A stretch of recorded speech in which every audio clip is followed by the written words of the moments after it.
Hi guys, this video is a recap of the car parking exercise. So this was a Python programming exercise designed to introduce working with SQLite. The purpose of the exercise was to allow the user to enter car registration numbers, and then it will add those registration plates to a database. And then if you enter the same registration number again, then that counts as the car leaving the car park. And then it will calculate the time that the car spent in the car park and output that amount of time. There was also a little bit about calculating the price of the stay based on the time. I'm not going to worry about that so much here because what we're interested in really is adding the data to the database, removing the data from the database, and performing a few time calculations. So I've got a blank Python program here, and because I want to use a database to store this data, the first thing I'm going to do is import SQLite 3. Now I want to read in a registration number, so I'm going to use an input statement to do that. And of course, I need to connect to the database and have a look in the database to see if that registration number is already in the database. So let's write some of this code to connect to the database. Now, the first thing I need to do is create a connection. And I write the name of my database, so I'm going to call this carpark.db.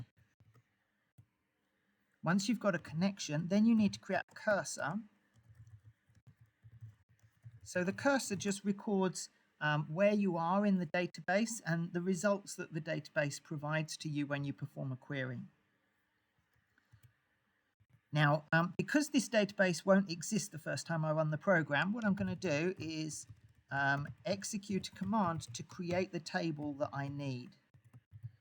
Now, I'm going to use SQL to do that. So in order to enter a multiple line SQL command, I'm using the triple quoted syntax in Python. And then what I want to do is create table if not exists cars. Now in my table, I'm going to store the registration number, which will be text. And then I'm also going to store the time that the car entered. So let's call that entry, and that's going to be an integer. So the first time I run this program, it's going to create that table.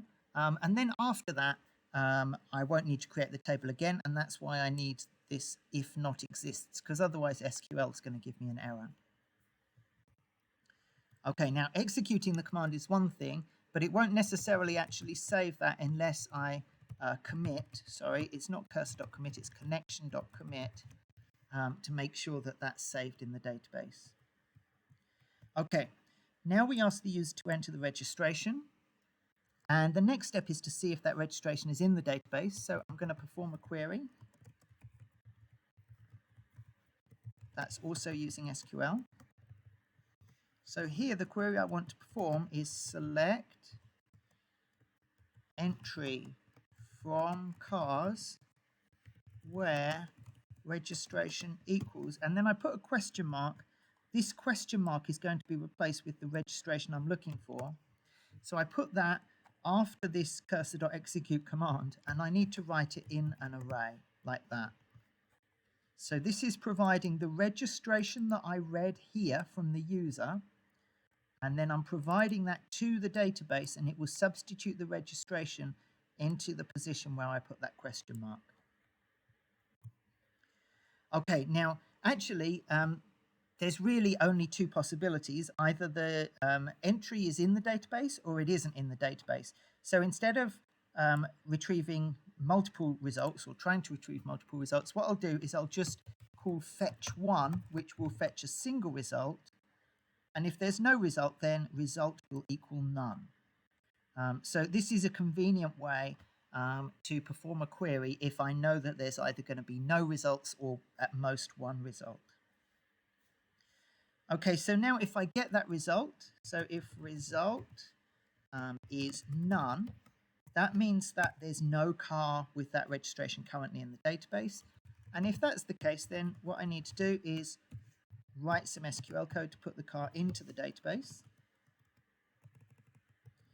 So I'll do that using the insert command. Insert into cars registration entry values. Okay, now the values that I need to provide. Firstly, I need to provide the car registration. And then secondly, I need to provide the time that the car enters into the car park. Now, I'm going to do that using the time.time command, which returns the number of seconds since the start of the epoch. And that basically just means since the start of the 1st of January 1970, which is when the Unix starts counting time. So it's basically just a big number, which is a number of seconds. So that should put the result into the database. Just going to put a space in here.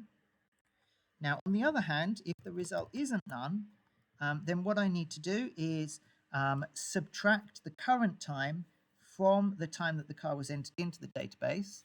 So let's call that time delta equals. Now this gives me the current time, and then I'm going to subtract the result that I got. Now result will be a row, and in this case I actually only have one field in the row that I selected, so it's going to be a row that contains only a single item entry. So this should say result 0 to get that particular entry from the row. And then let's print out length of stay equals time delta.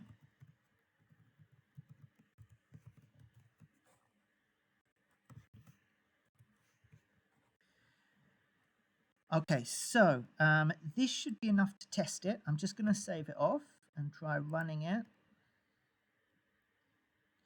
Okay, so obviously it's gone through the first part okay, and hopefully it's created that database. So now let's try entering a registration. There's no validation, so I don't actually need to enter a real registration. I can just make something up. So ABC 1 2 3 4. Okay, so when I entered that first time, it should have added that to the database. Now, I'll tell you what, I didn't call commit, so it may not have added it to the database at all. Better remember to call connection.commit. And I'd also better remember to call connection.close at the end of the program. So let's try again.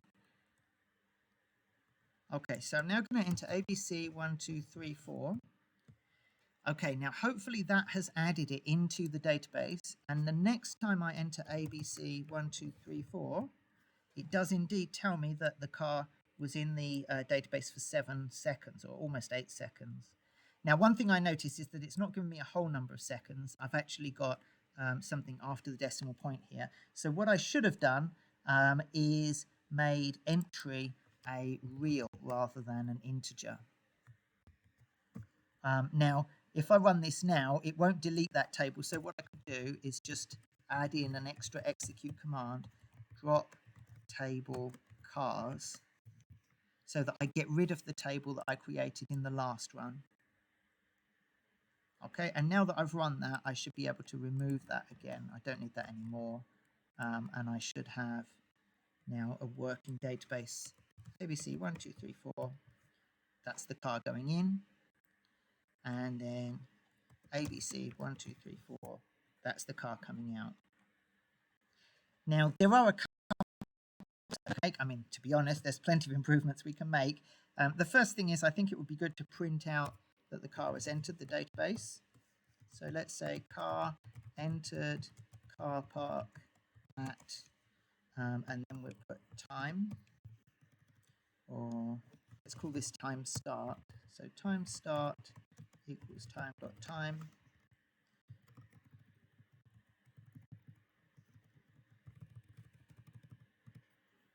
Now, actually, what I should have called it is entry, because that's what I called it in the database. So let's be neat and use consistent names all the way through. So there we go. So now what we do is we get the time as soon as we know that we need to insert the car into the database.